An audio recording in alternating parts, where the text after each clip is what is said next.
Good afternoon, Dylan with Huntsville Guns. I want to take a couple minutes to cover a gun that came in for a transfer today.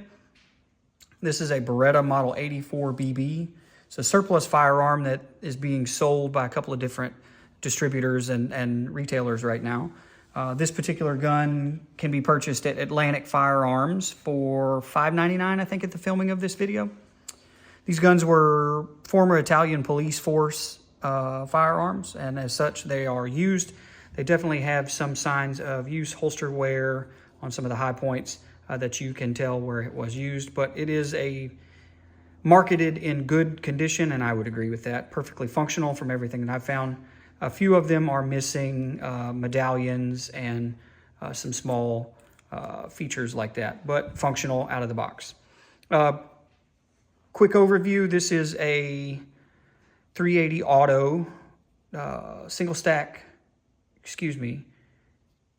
action, double action that fires from a double stack magazine. This particular magazine is 13+1. I have seen some 10 round and 12 rounders for this. It does have a manual safety located here at the rear of the slide and is functional from both sides of the firearm. It has a magazine release here on the side in the same location as the Beretta 92. Also similar to the Beretta 92, a slide stop here, slide release.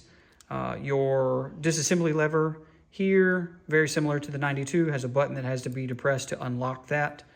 It is a pinned trigger, exposed hammer firearm, and it has a U-notch rear sight with a white dot front sight. Kind of the number one difference I see between this and the Beretta 92 series, obviously caliber not included, is the inability to fire this firearm with no magazine in it. These guns do require a magazine to be loaded to fire. If you look on the side of the magazine here, there is a small nub or notch that interfaces with the trigger bar here on the inside of this grip scale. If you look at the trigger bar here, now that there is a magazine in it, the trigger bar does move, and that's the only way to fire this, is to have a magazine inserted. Disassembly, pretty straightforward. Button here that locks your disassembly lever has to be pressed this direction. So we're going to press this small button in and then rotate our disassembly lever down. Slide comes off the top of the frame. Recoil spring and guide rod here. Again, very similar to a 92. And then the barrel comes out of the firearm. That's your basic field strip cleaning. This gun, I did test fire it after doing a quick once over. So it does have a little carbon from the use. The barrels are marked 9 short or 380 auto. There's also a PB proof mark. The slide, to my knowledge, doesn't have proof marks on it, but it does have the basic Beretta roll marks, made in Italy. Again, slightly smaller version than a 92, but very familiar. The frame, Model 84 BB, cal 9 short or 380. Your serial number here at the front of the frame. Proof marks just in front of the trigger guard and another PB marking here. Your medallions, one of them is the Beretta logo. If I'm not mistaken, you will also occasionally see one that is PB, much like that. Bottom of the magazine does have caliber markings, easy way to identify it over a 92 magazine, even though with that notch, they're pretty hard to confuse. Going back together, a couple key points. The barrel goes into the slide and needs to seat against the face of the barrel, or what we'll call the bolt face for this. You can install this where it is slightly higher. That will give you some issues and won't install correctly when you go to put the slide on the frame. Good benchmark is the extractor on the side of the slide here. There is a cut on the side of the barrel for the extractor. You just want to make sure that those two things are interfaced and you are good to go. Also, the lug on the bottom of the barrel has 2 flat surfaces. There is a flat surface here and then a lower flat surface at the bottom of this kind of D-shaped channel where you see the metal finish, nice bright shiny where the metal finish is worn off. you want the lip on the guide rod to be in this lower section. If it is in this upper portion, the slide should not go onto the frame, and I think if you were to force it, you're going to get a locked up gun. It's going to create lots of work for somebody like me to get it back apart. So just ensure that that guide rod seats into that D-shaped slot.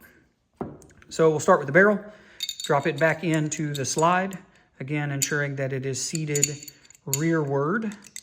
You want the outside edges of it to be all the way against the face of the slide or the bolt face. Then we'll take the guide rod and the spring and compress those and drop them down into that position. Like I said, you want to ensure that it is in that lower D-shaped portion. When we go to put the slide back onto the frame, you have to depress the button on this side to rotate the disassembly lever. If you'll look at the geometry on that, there are two notches here and here, and it also locks open, so you have to press that button to unlock it when you go back together. What I have found to be the easiest way to do this is to put the slide onto the frame, go all the way to the rear, lock the slide in the rear position, and then if you'll notice, the barrel can slide forward and backwards. You want to make sure that the barrel is all the way to the rear, so feed ramp and feed ramp are touching.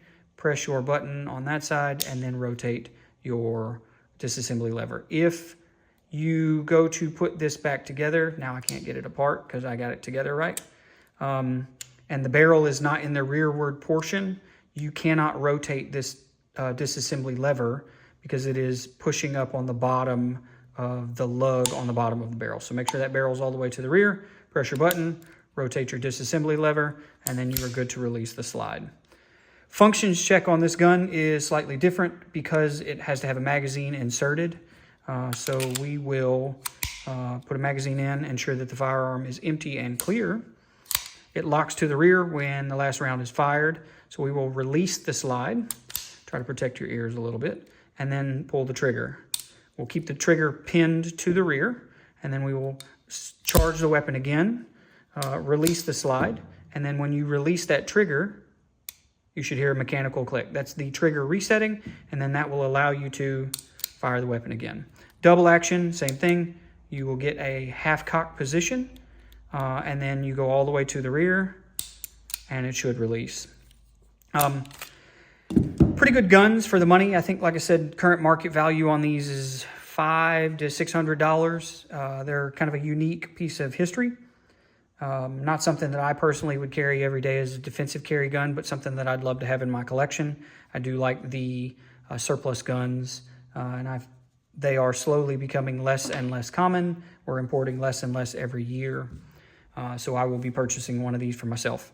Drop a comment down below if you like the video format. Like I said, trying something different, a little bit different than what we normally do. Give you a more up-close and personal view. Let me know how you feel about it. And then also, what's your opinions on the 84 and the 380 cartridge as a whole? Have a great day, guys.